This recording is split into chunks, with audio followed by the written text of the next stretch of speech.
guys, welcome back to the Derek Legg podcast. We're back in the studio today. We've got a local guest that I'm excited to talk to. I've known a little bit of his family, and I've been around some of his siblings, and he's a rising star. I feel like I've just seen him a lot more on social media, so I invited him to come on, and it'll be his first one. So we're excited to welcome Mark Gubler.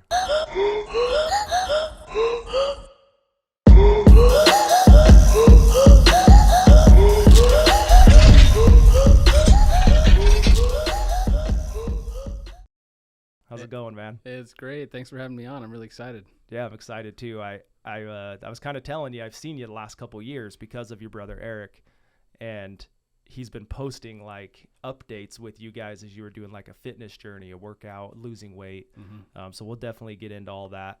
And you've got a lot of hidden talents too, I feel like, that are starting to come to the surface right now. So I think it's cool that we'll kind of jump in, dude. Just this episode's for you. It's for you.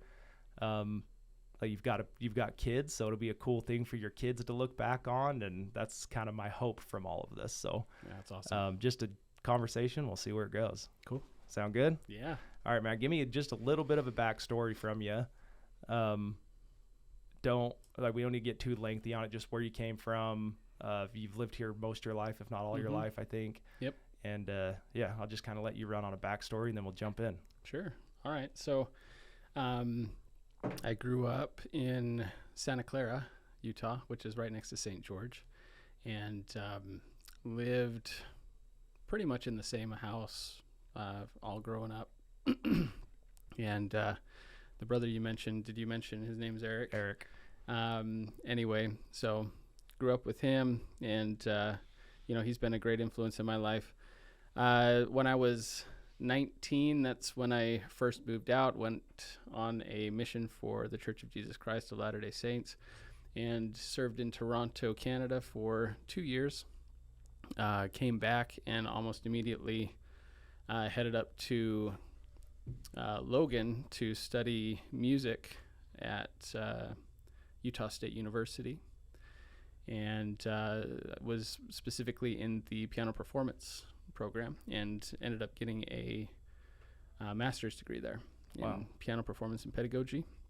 And so when we moved back down here 2017, and we've been here since, just living in St. George, my wife and I, she's a violinist, we started a music school called Residence School of Musicianship, and ran that for about 5 years. And we were approached by another company a couple times called The Piano Place.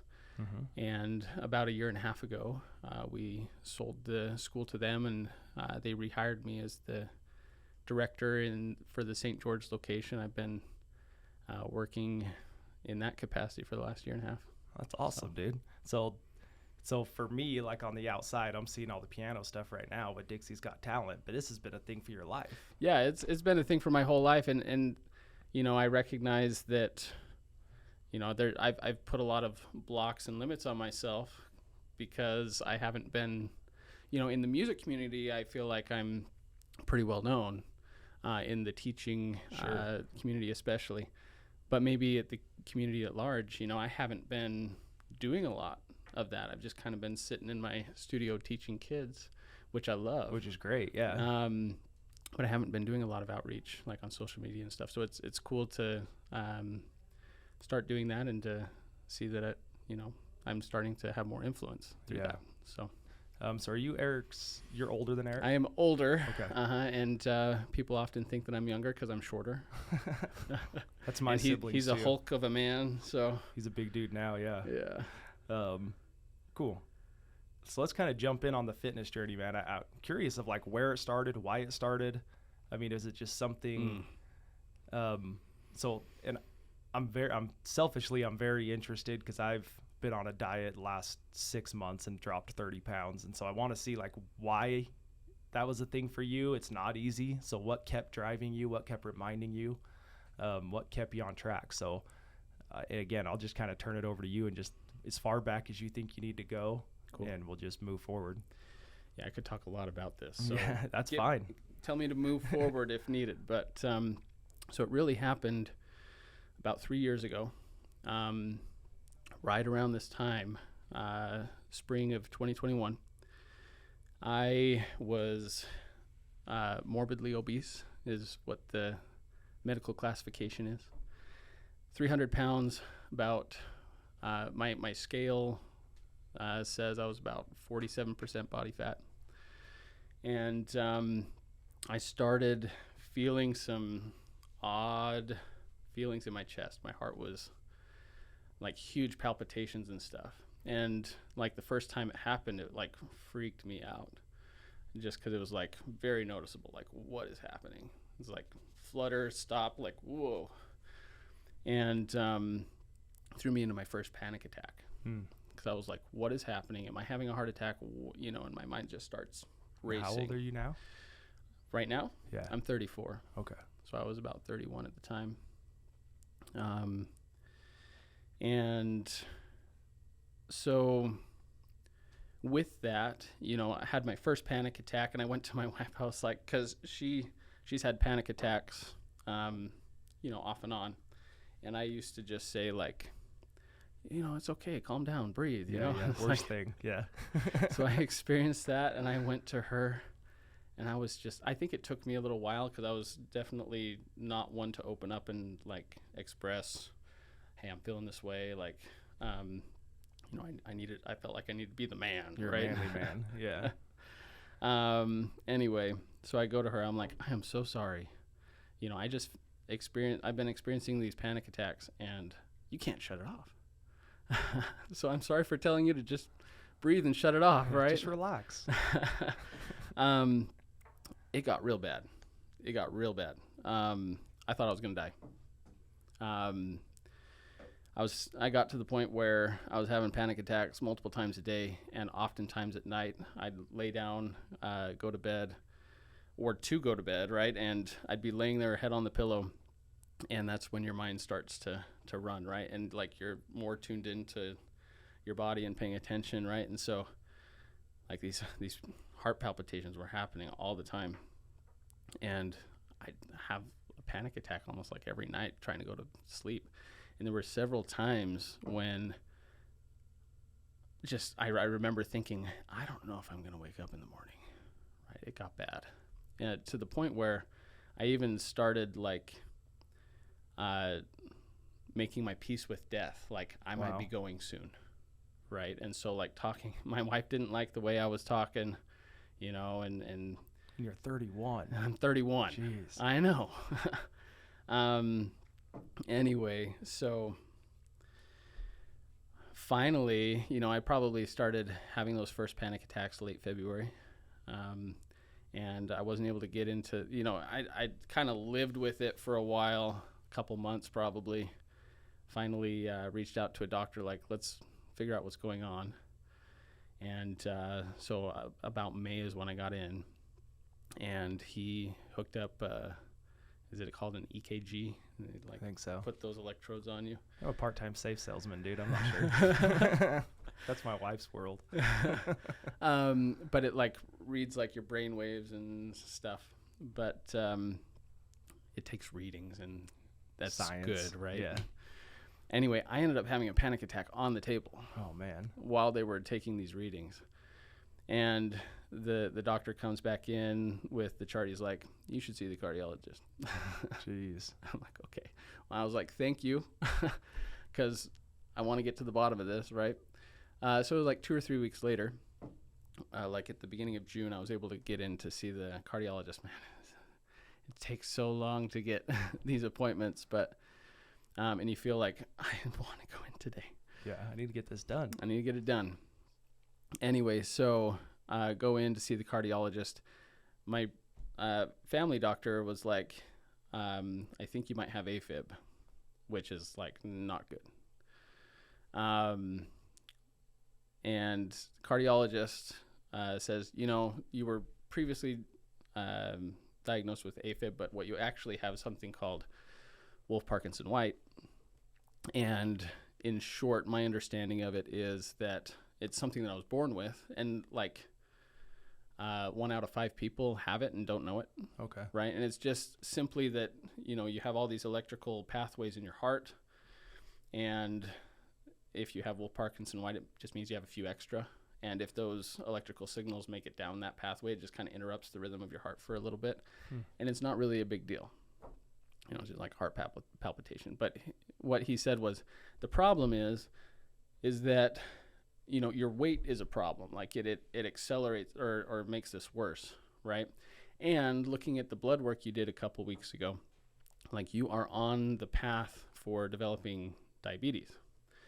And he was like, Wolf Parkinson White isn't life-threatening at all, but if you develop diabetes and you pair that, I also had severe sleep apnea, which at the time was not treated. He was like, you have all these things going on, and you put all those together, like you develop diabetes and you put all that together, your risk for heart failure or stroke go way up, right? So he's like, my recommendation is you need to start exercising more regularly. You need to eat these kinds of foods, and you need to start taking some of this weight off and try not to, do your best to not develop diabetes. Yeah. Right. So was that enough to hear? Like when you heard that, are you like, I'm go time? In the moment, it was super overwhelming. And I remember excuse me, it was actually a little bit before that appointment, when I saw the diagnosis of AFib and reading up on that and just being like, oh my gosh. Yeah. Right.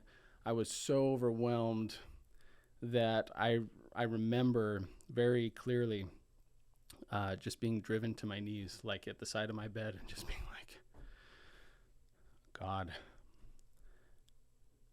I can't do this.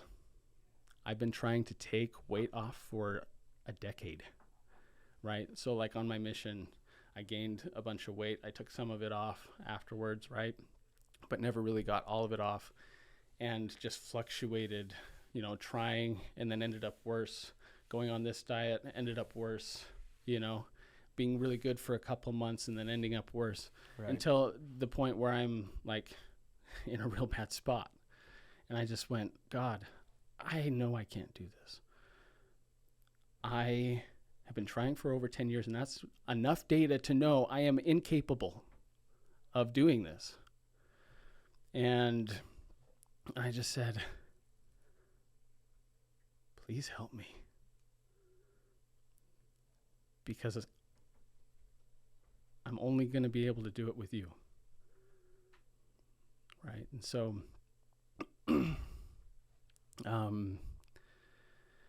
so go to that appointment. He says, you don't actually have AFib, which was relieving. Sure. But anyway, and so that kind of started all of it. And after that appointment, I send out a text to my family saying, hey, this is everything that's going on. Kind of still in this mindset of like, if I end up going, like if I die, no, I love you kind of thing. Mm-hmm. I don't think I specifically said that, but that was the tone of the text, right? And very shortly after, my brother Eric reached out to me. He just said, hey, can I come by later today? And I was like, yeah, sure.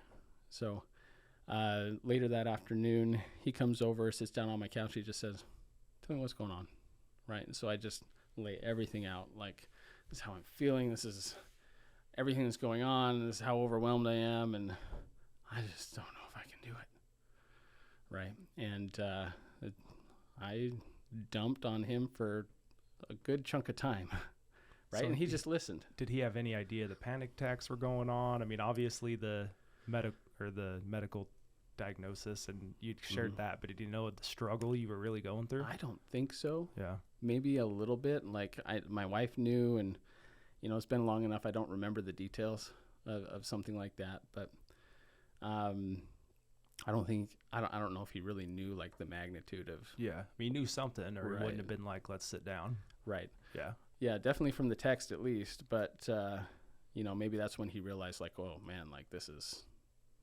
way deeper than I ever thought, or something, But and he just said, Mark, after I just spilled it all, like this is where I'm at. He was like, I came here for two reasons.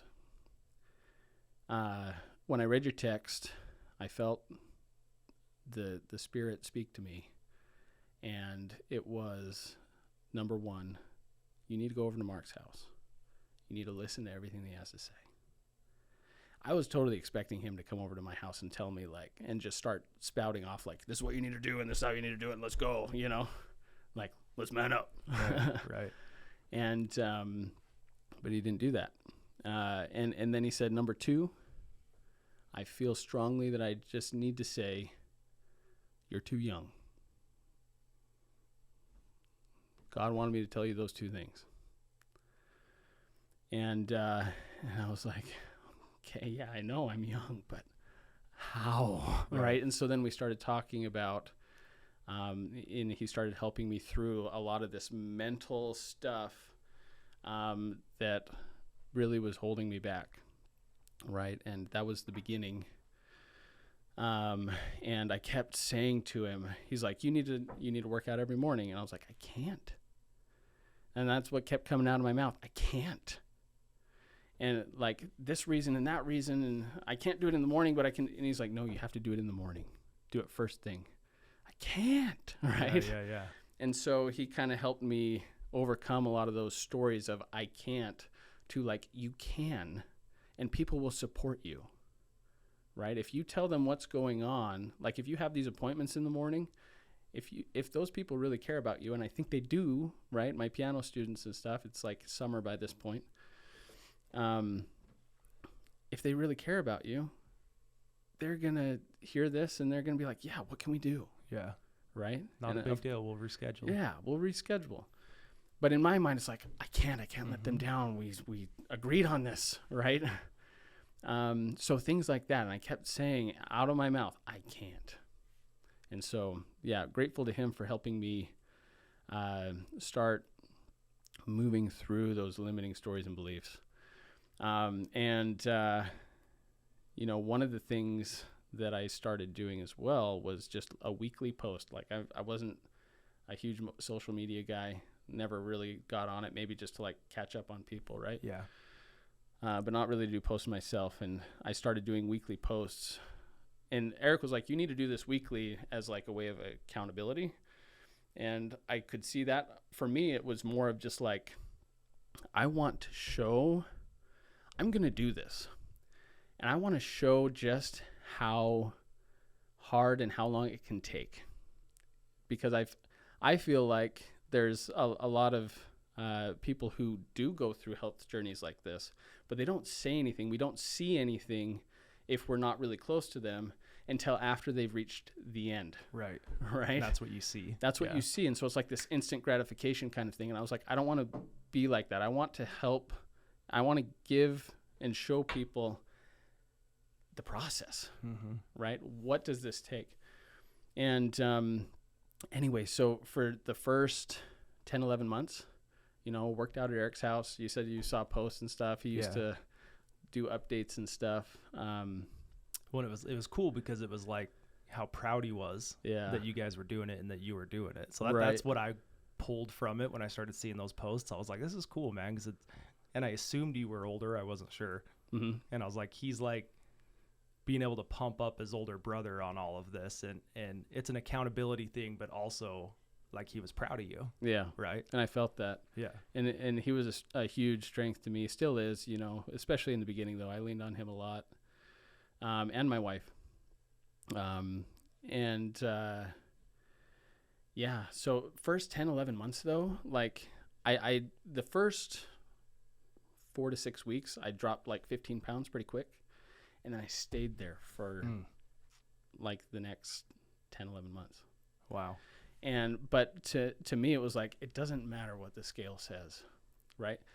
And for that first 10, 11 months, what I really focused on was, I mean, I was working out regularly and I was doing diet stuff, whatever, not traditional diet stuff, but it was all mental and emotional work, because I recognized that the reason, and I feel like God shows you as you move down the path, things start to clear up and you start seeing things that you need to start working on. do. And I feel like through my experiences, God was showing me the reason you've been unsuccessful so far is because you have all this mental and emotional baggage that you haven't dealt with, right? And therefore, you binge eat, right, to cope with that. And so really that first 10, 11 months was all about sorting through this mental and emotional garbage. Yeah. And it was a dung heap. I tell you what, it was not easy work. Were you doing that yourself, or did you have professional help? You know, I looking back, it's like I should have done it with professional help. I was just curious. I probably could have done it faster. Yeah. But it was pretty much just myself and reading books and, you know, just feeding my mind. And then like following up, like when a book says you need to think about this or do this, I would do it. Yeah. Right. So yeah, in terms of like diet, one of the first things I did, I had read it previously and I was like, I need to read this again. It's called Intuitive Eating is the book. And I highly recommend, if you feel like you have an unhealthy relationship with food, intuitive eating is a great place to start, because it really is just focused on like repairing that relationship with food and you know, how to love yourself, not punishing yourself. And there's so many great principles and action items where you can start. And like I said, it's not like I dropped a ton of weight. I did, you know, shrink, but on the scale, you know. Yeah. Were you just putting on muscle, you think? Or I think I was putting on some muscle, you know, because I was working out 6 days a week. Yeah. You know, so I think it was just body recomposition a little bit. Sure. But, you know, you look at that scale number and you think, and you see it just stay flat, you know, right. going kind of up and down in the same area. And, you know, you think I'm not making any progress. You're thinking, dude, I'm doing this every morning. I'm staying right. stuck to it. Yeah. Right.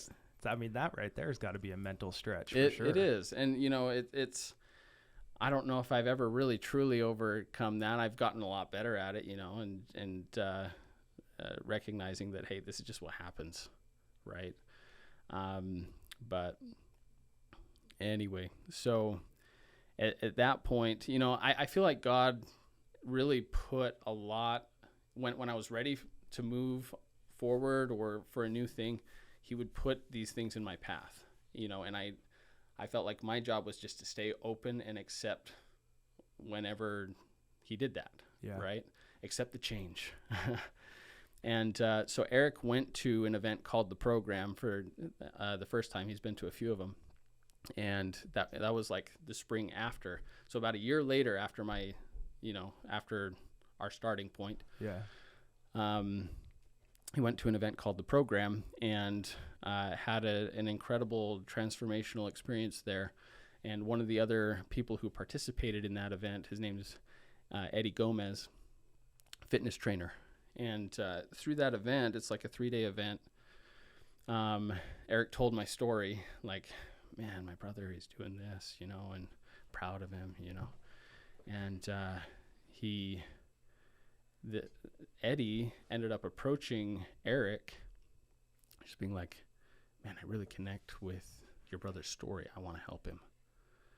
Right. And so Eric connected me with Eddie. Eddie's just like, I just want to help you, man. You know, I don't even want to ask anything in return. Like, I just want to help you get where you want to be. Dang. So, you know, like I said, you know, and I feel like God literally connected us, like, because he lived in Florida. Wow. Right. And so he trained me from Florida virtually. He would write me like macro plans and exercises and, you know, workout routines and stuff. And I worked with Eddie for about 7 months, basically from May to the end of that year, and dropped a lot of pounds. See, I had done a lot of mental and emotional work and getting rid of a lot of the blocks that were holding me back, and in which then prepared me to be able to finally drop the weight. That's what's interesting. Right? It happened how it had to happen. Right. Like if you would have met Eddie in the beginning, who knows where I would have told him no. Yeah. I would have been like, dude, because I had so many triggers I would have not been willing whatsoever. Yeah. And he literally, I feel like, came into my life at the moment I was ready to say yes. So I think that's a huge takeaway from this was you had to do your own work on yourself before you could get to that point. Yeah. So someone could help you. Yeah. So like when you were talking about, God, I can't do this by myself. It's like, okay, well, we need to get you to the point where you can accept the help from someone else. Right. So dude, I love that. Yeah. Okay. Sorry. Keep going. I didn't mean to cut you in. No, you're good. Anyway, so with Eddie, I was able to reach my original goal when I was 300 pounds. It was, I want to get to 225. And in those 7 months, I went from, it was like 280, 285, where I was when I started with him. And by the end of that 7-ish months, I hit 220. Wow. Wow. And it was a lot of just consistent work, week in, week out. And just being really, really, consistent.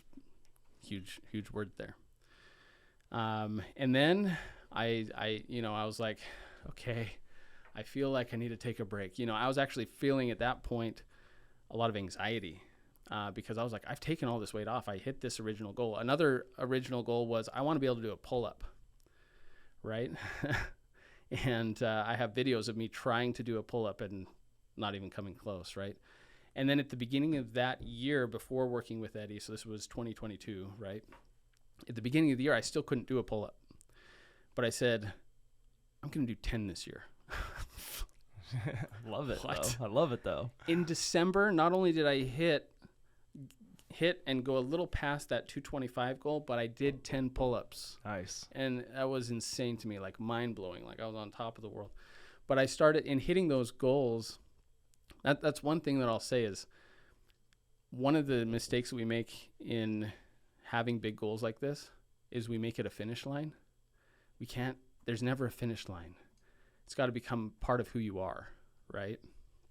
But I hit this finish line in a way, and I started feeling all this anxiety of like, yeah, I've taken it off. Can I keep it off? Yeah. And can I keep it off without, like I started telling myself, like, can I keep it off without tracking? Can I keep it off, like just living a normal life, right? A normal life. I was going to say quotations. And so I started feeling all this anxiety, and around that, I reached out to Eddie. I was like, hey, I think I need to take a break for a little bit, And to my credit, so heading into 2023, January through about August, I didn't really track. I would still weigh myself occasionally and stuff, just to kind of keep track of where I was every at. day still? Still working out, still, like, especially doing like this intuitive eating practice of like feeling my level of fullness and stuff like that, right? So still being really intentional about it, but getting away from the machines. Got you. Right? And, so for that time, January to August, I flatlined, where it was like, when I parted with Eddie at end of December, I was actually at like 228. One of the reasons I hit 220 was because I got sick and dropped like 10 pounds from like 230 to 220. And so by the end of December, I had gained a little bit of that back naturally, right? So, but I still hit that goal. Yeah, still there. Anyway, so I was like at 228 and got rid of the tracking and everything. And, kind of, and I was, to my credit, I was able to maintain that's my weight. Yeah. So, July, August area, I started feeling like, okay, I've proven to myself that I'm capable of this. Like, not just taking the weight off, but I can actually manage this with like my new lifestyle. At that point I was like 233, 235, right? So gained a little bit, but still in the same general area, right? Anyway, and so, but I was just feeling like, man, I feel like I've been stagnant for so long. It just feels, and that was really kind of a low point, the stagnation, not feeling like I was progressing, right? In the health area and just in other areas too, financially, in my relationships, like in a lot of areas of life, I just kind of felt stagnant. Yeah. And especially so because you've been pushing and pushing and pushing for years. Right. Yeah. There's a lot of fulfillment that comes from reaching and stretching, Doing hard stuff. and doing hard stuff, right? So anyway, I knew that there was more for me. I just didn't know what that looked like, right? So still trying, in my prayers, still just like, hey, God, let me know like what I should be doing, kind of thing. But I wasn't really like taking action. It was just like, I'm just gonna sit here and tell me what you want to do. Right. Just waiting for a sign. Right. So I ended up, I still, and still I have emotional mental triggers. I don't know if ever we get truly past that state. You get through something and you find out that there's more, right? Right. And but hopefully you've strengthened and grown from the little bit you got through to be able to jump to the next getting more. Right. Yeah. Yes, I absolutely have. And when you've done it enough times, you get to the point where it's like, yes, this is uncomfortable. Oh, this sucks. Change sucks. But you've done it enough times where it's like, but I know that through this whole thing, like I'm going to end up in a place where I want to be. Right. Right. So there was an event, the program that Eric went to for the first time in 2022, I believe is correct. The program was coming to St. George. Eric had already invited me to come to a couple program events, and they were always in Tennessee, to my knowledge. Yeah. And I had all these stories of like, no, like that's super far away. I have work, I have this, and it's not really for me. And anyway, so he helped the program come to St. George for the first time, EV10, and it happened in September of 2023. So it's like August time, and Eric's like really pushing, like, Mark, you need to come to this event. I know it's going to be good for you. Like, please come. And I'm like, no, it's not for me. Yeah. And even to the point where I'm like, I can see actually like doing an event like this would be really beneficial. But like in hearing the stories of like things that like just the physical things and stuff that you do at the program, which can be really intense, and hearing his stories of past events, I was like, not for me, bro. I was the same way, man. We share that for sure. I had all these reasons why it wasn't for me, right? Including the cost. Going to events like that is not cheap, right? And anyway, so he to his credit kind of kept putting that bug in my ear, and he eventually was like, look, I don't want to keep bugging you about this if you really don't want to go. Here's a little video about the program, and my wife really wanted me to go too. She could see like, I think this would be really good for you, and I see the resistance here, and I think that resistance there for a reason. I think if you were to go, it would help you break past whatever it is inside you that's causing you to resist. Right. Eric sent me a little promotional video, and I ended up watching it.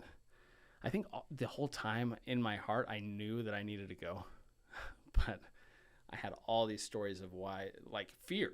Yeah. Fear-based stories of like, I don't want to do this. Yeah.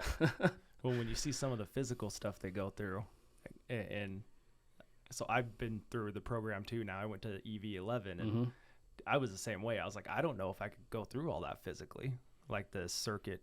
I don't even know what you would call it, like the circuit workout that they do, I guess. But yeah, so right. Anyone that's curious of what we're talking about, reach out to us, and I'll have Eric send it to you. Oh yeah. I highly recommend for anyone that event. If you're wanting to level up your life, you feel stagnant, stuck, need direction, like it was super impactful, and I'm sure we'll get into it, but yeah, I watched that little promotional video, and like I just felt I felt it. I was like, I need to do this. Like that clarity that the Spirit can bring, right? Just like, you need to do it.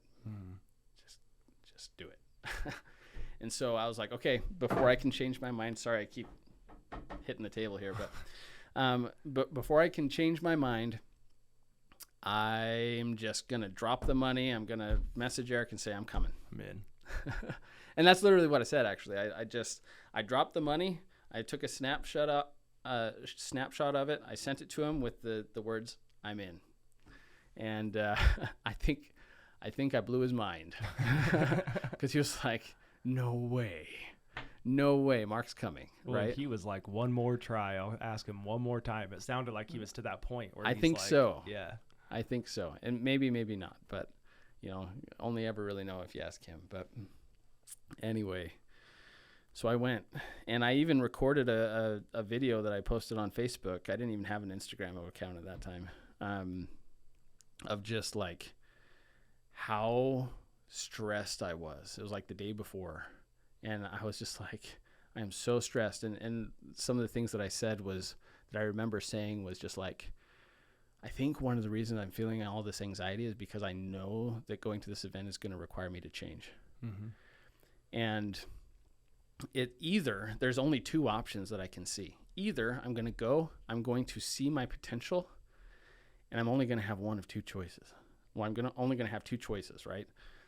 And that is either I'm going to need to change and move down another path that's going to be hard, right?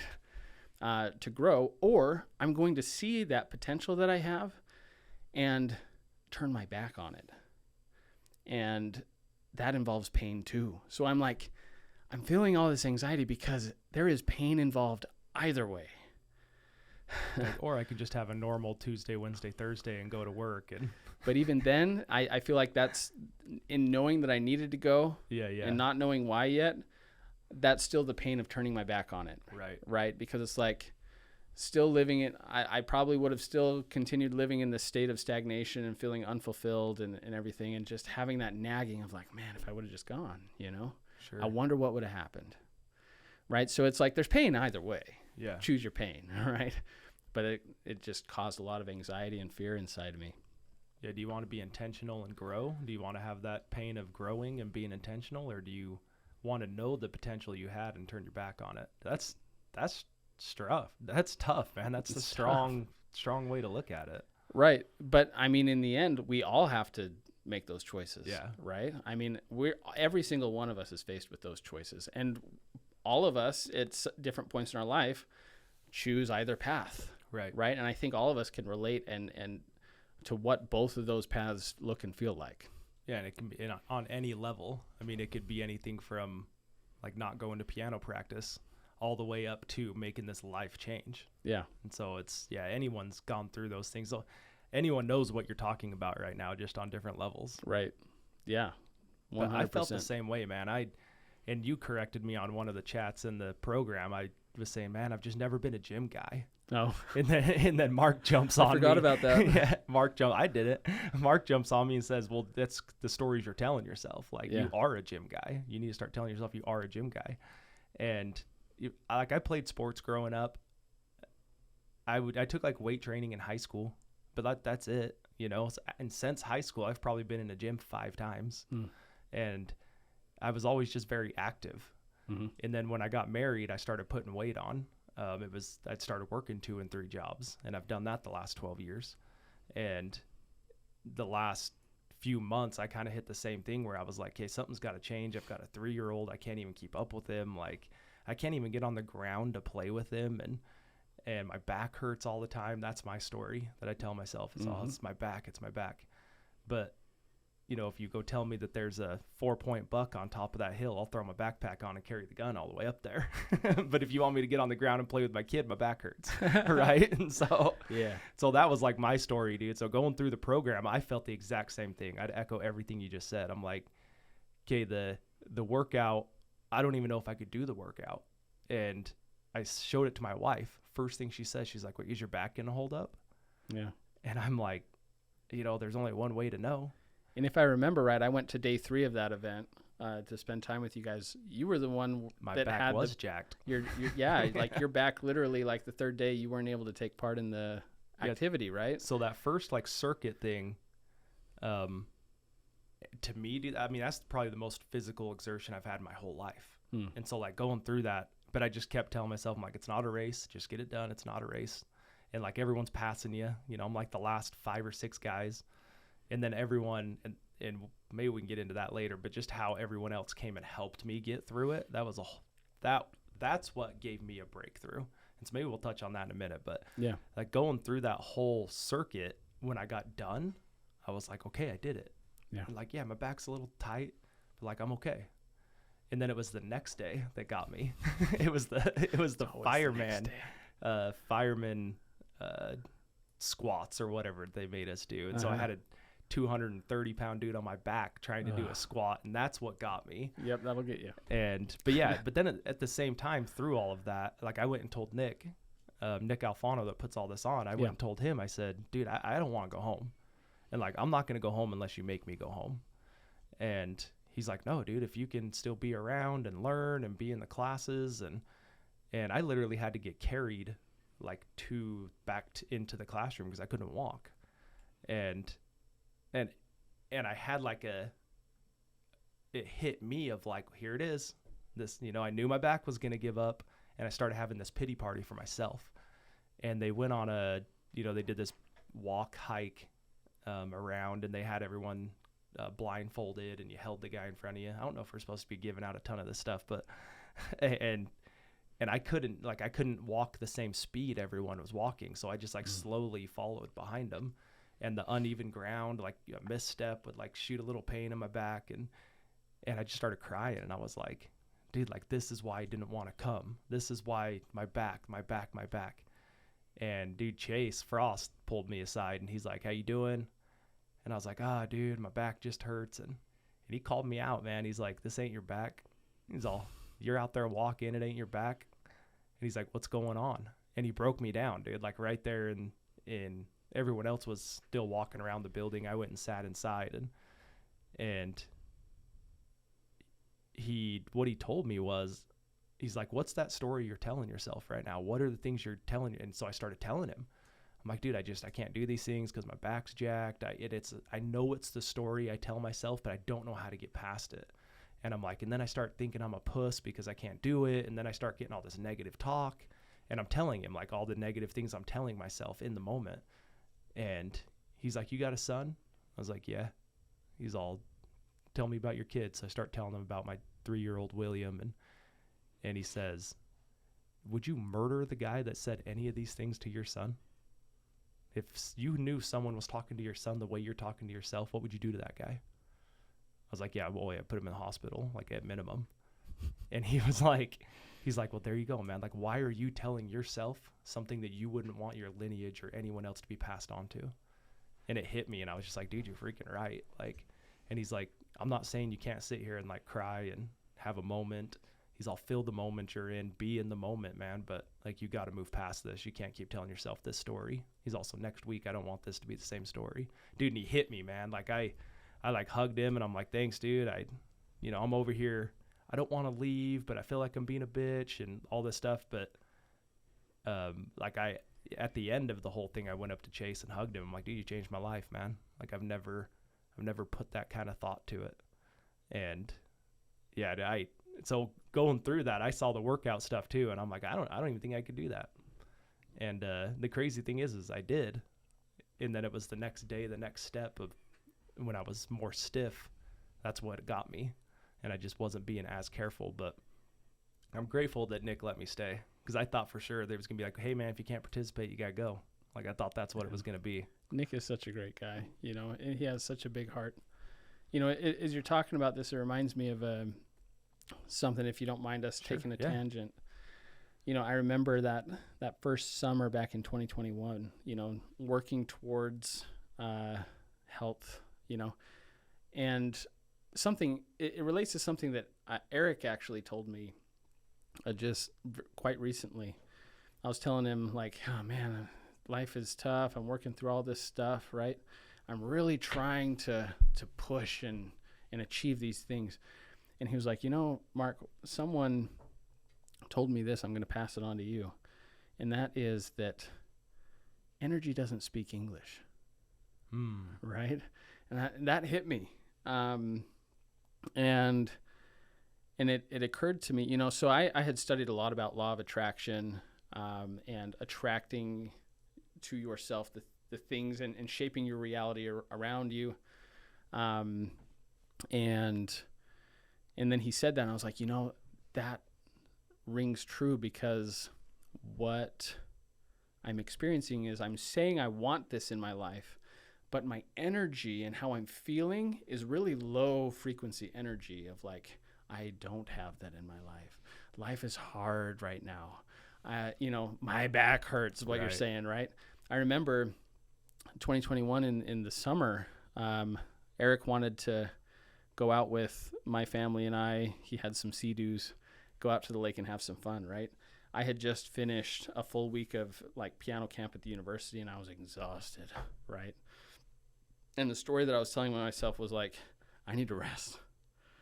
And he was like, just come have some fun, you know? And my wife, once again, to her credit, was like, if you want to be an energetic person and to live a new life, you need to do the things that are going to bring that into your life. And this is one of them. Good for her. And I went, you're right. So I went. And guess what? I had a great time. Anyway, so it just reminded me of that. I just thought I'd take that little tangent really quick. But yeah.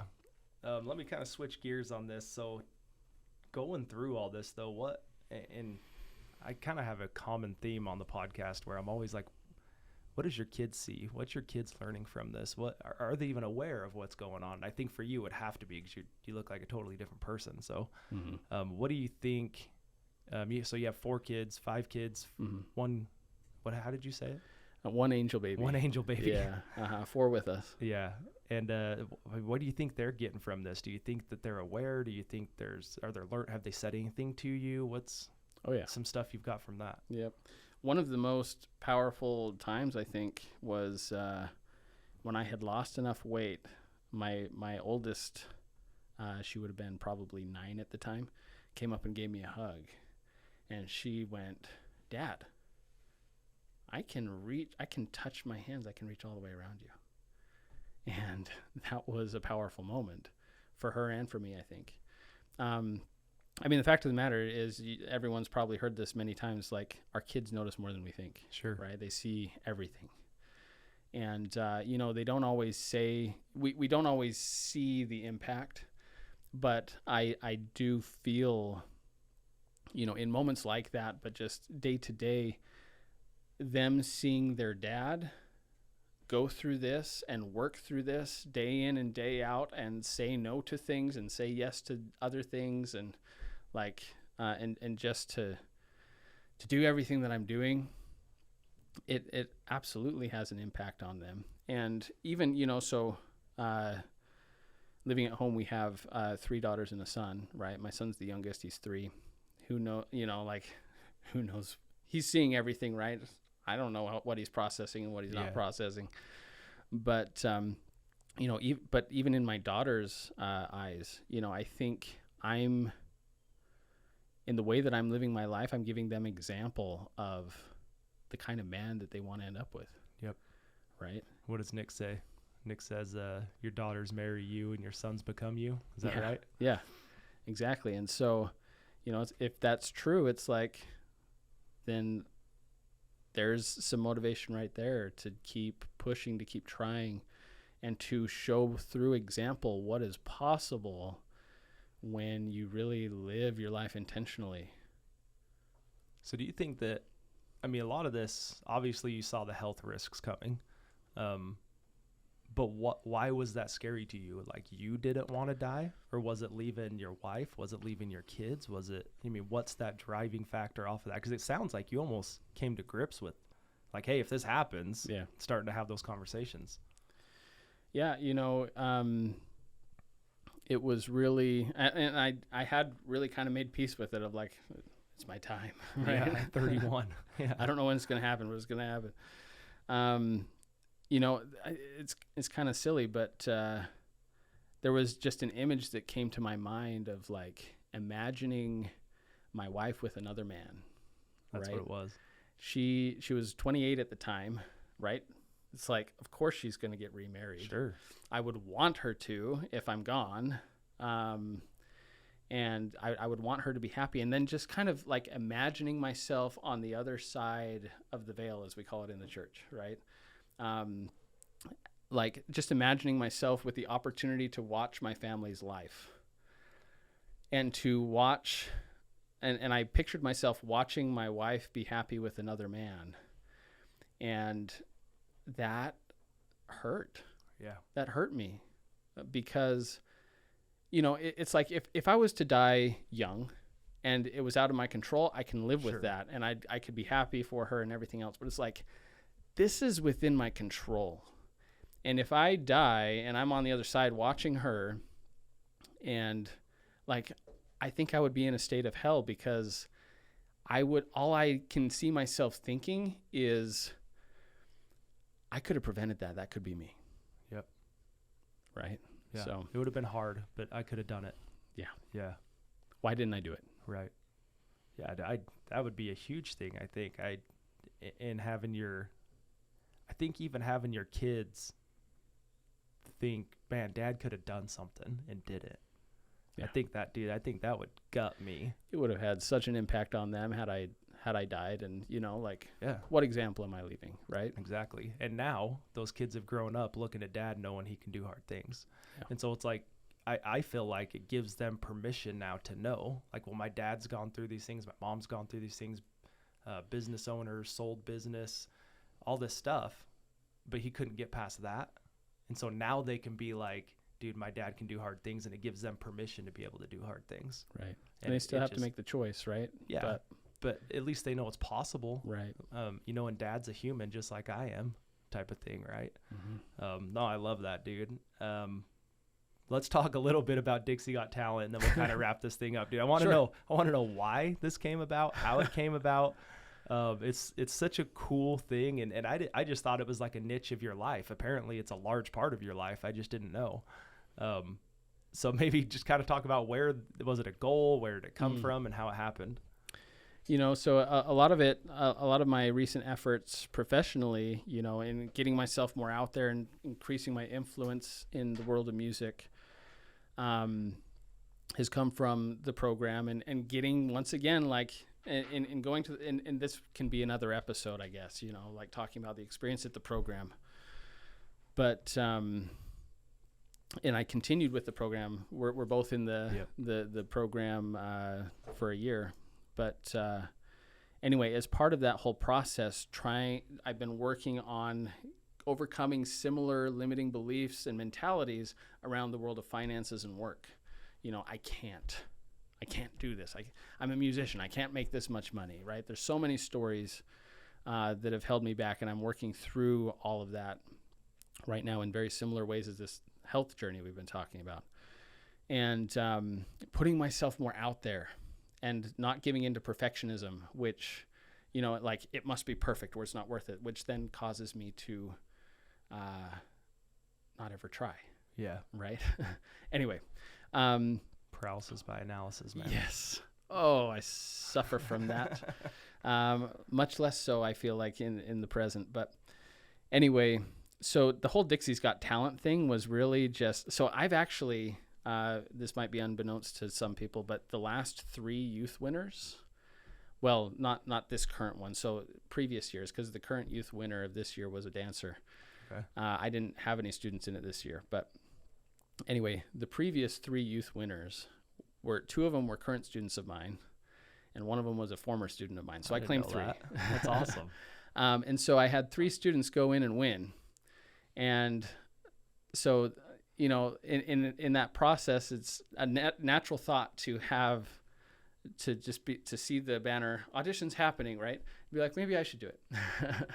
You know, my students have done it. Maybe I should do it. But then there's like that fear of like, what if I don't win? Yeah. Right. There's the credibility with you. It's like, of all people, I should win. Yeah. Because this is like my profession. How embarrassing. Anyway, all these stories, I understand right? what you're saying.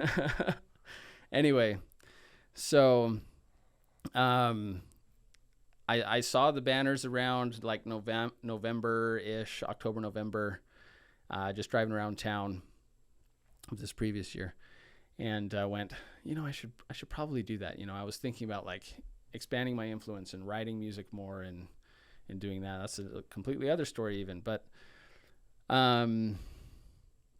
so one of my students who won a couple of years ago, his name's Zach, he walked into my studio for his lesson on a Wednesday afternoon. And I said, it sparked in me this memory of him winning and those banners, auditions happening. Zach, how is our auditions still going on? He's like, I don't know. Well, let's look it up. Oh, the deadline is tonight, right? And the first round is a video round. You just send in a video. I was like, tell you what, Zach, I will do it. I will audition if you hold the camera. He's like, bro, I'm so Done. in. 2 takes later, we send it off, right? I make it to the callbacks, and I actually was kicking myself because I had signed up for a half marathon. I ran the half marathon that morning and literally like made it just in time for my audition. So I'm like hobbling in like, oh. Talk about motivation to finish the race fast, right? So I do that one, and I make it into the final round, right? And so anyway, I almost didn't do it, right? Like just putting it off. And then whatever it was, just like, I need to do it today. Did it and had a great time. Yeah. Had a great time. Met some awesome people, very talented people. And,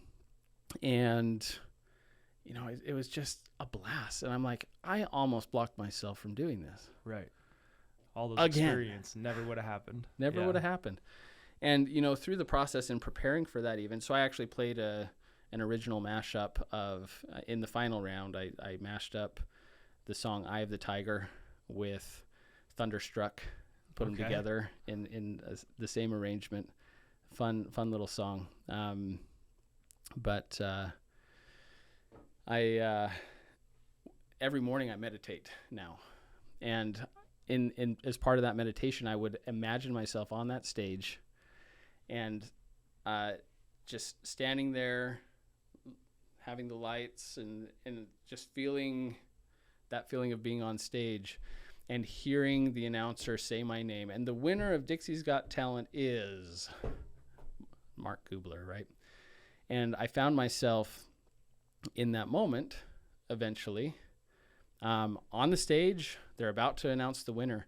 And I was like, in my head, I'm like, I know I'm going to hear my name, right? I prepare, it's not even that I prepared for this. It's just like, I've heard it so many times. Yeah. They're going to say my name. And it even occurred to me, like, if I hear another name, it's going to feel so wrong just because I've lived this so many times. And I just bring that up as a way of illustrating even the power of visualization. Yeah. And once again, it's tied to the law of attraction and just living and experiencing in the moment what it is that you want to experience in the future, right? Well, and I think it's important to note the visualization part of it is you knew the temperature of lights, that they were going to be warm on you. You knew how the stage felt. You knew how the crowd, like, you have to get that intentional about it, not just the winner is Mark. Right. Right. And so when people do visualization, I can't say the word right now. I feel like people need to get extremely intentional about the details of it. So I like that you touched on that. And what that does, though, is it causes you to live differently in this moment, right? Because as I visualized that and I imagined the events, I imagined the performance and everything around that, this is how it's going to sound and this is what it's going to feel like. It then goes, well, I need to work on feeling that now. I need to work on getting it to sound like that now, and it gives you that clarity of thought of like, if this is the experience that I want, I need to feel it now. I need to experience it now and find ways to bring it into my life. Yeah. Yeah. Shaun White talks about that a little bit. The snowboarder, Shaun White, he talks about when he'd visualize winning, he knew like what he was going to wear. He knew what it was, he visualized every single part of it. And then when he won, he had that outfit on and he had that announcer and he had the, and so the first time I'd ever heard it was from him about being that intentional about every single part of it. Mm-hmm. And it's like, before you even, he's like running practice runs and he's already thinking, what am I going to wear when I win? And so it's just a different way of thinking, I think. Yeah. but it's manifesting it. Like you're manifesting that win. Like you manifested that you did everything intentional to get to the point where they say your name. Yeah, 100%. Love it, dude. Okay, anything else you want to touch on? I think we're pretty much there. There's a ton of things, but we probably don't have time to get to well, them. I just want to respect you getting out of here on time. For sure. Dude, I appreciate you coming on. This has been fun. I'm glad I've got to know you better. And then my saying your side story about playing the piano apparently is most of your life. So I've learned that. Yeah. Yeah, dude, thanks for taking the time. If you don't have anything else, we'll just wrap it up. Oh, it's been my pleasure. Thanks for having me on. Yeah, for sure. All right, guys, that's Mark Gubler. You're being a lot more, doing a lot more posts on social media. You have a YouTube channel now. Yeah. Shout all that out. Oh gosh. Mark Gubler Music, I believe, is my tag. I just recently changed it. That's why I say I believe. Mark Gubler Music. But yeah, so I'm on Instagram, Mark Gubler, Facebook, Mark Gubler. It's just all my name right now. And I'm working on actually developing an online composition course for the piano, for the purpose of helping people, giving people the tools specifically for using those tools of composition and improvisation, specifically for having an outlet to overcome anxiety and depression and these stories. Just having something to pour all of that into. I feel like, oftentimes we study the piano. One of the tragedies, I guess I'm going off again, but one of the tragedies that I see in music and music study, especially among growing kids, a lot of kids graduate high school and they stop lessons naturally, right? That's just kind of what you need to do. You go on to college, life starts and everything, and not everybody goes into music, and that's okay, right? But one of the tragedies that I see, and in talking to adults, is that once they don't have lessons and like recitals to play for, they don't really play anymore. And I've talked to adults who are like, yeah, I used to be able to play this sonata by Beethoven, this fantasy impromptu by Chopin, some pretty difficult repertoire. And they're like, and I haven't played for like 20 years, and now I come to the piano and I feel like I can barely even play Mary Had a Little Lamb, and I'm like, what a tragedy. Yeah. And I think a big part of that is because when you graduate and you stop lessons, it's really common and easy to just lose sight of how music has relevance in your life, right? And making music. And I feel like one of the ways to combat that is to become more proficient in improvising and composing and making music from inside of you, and not just, it's important to play other people's music too that you connect with, but to manifest, maybe that's the right word here, but what am I feeling and what does it sound like? What does it feel like? Right? And that's such an amazing outlet that can be such a powerful tool for somebody to just enter this world of creation and flow. Anyway, all of that to say that I'm working on an online composition course for the purpose of helping people have the tools to do that. And when are you gonna have that done? Do you have a goal on it? I have a goal on it. Of course, Derek. Goal is to have it all kind of built out, kind of garbage words. The goal is to have it on the spot. That was the whole point. The goal is to have it built out by May 1st, do some beta testing. I'm even actually just recently considering of, maybe bringing in some test group people while I'm developing it and having them go through it while I'm developing it. Yeah. So you have the data by the time you get to that point. Right. So May 1st is when I want to have it all pretty well scripted and built out and filmed and all that. And then working on it for another month or two, refining it and really making a push to get it out there in the best form possible for the next school year to hit that school year rush. So July, August. Yeah. Okay. Right in there. All right. Well, when you get to that point, shoot it over, dude, and we'll share everything we can. Cool. That's cool. I'd appreciate that. All right, guys. That's Mark Gubler. Go follow him. Thanks for being with us. Make sure you like, share, comment, tag your friends. One thing I forgot to mention is we are not sponsored by First Form Energy yet, but it's kind of a nod that I wanted to do to First Form and Andy Frisella. I've taken a lot of advice and business coaching really from Andy for free over the years. So I kind of thought, I already drink some of this energy stuff. It's hard to find in St. George. I order a lot of it in, but we're going to have this out here just to kind of throw some branding out for Andy. So anyway, guys, appreciate it. Thanks for being here, and we'll see you guys next week.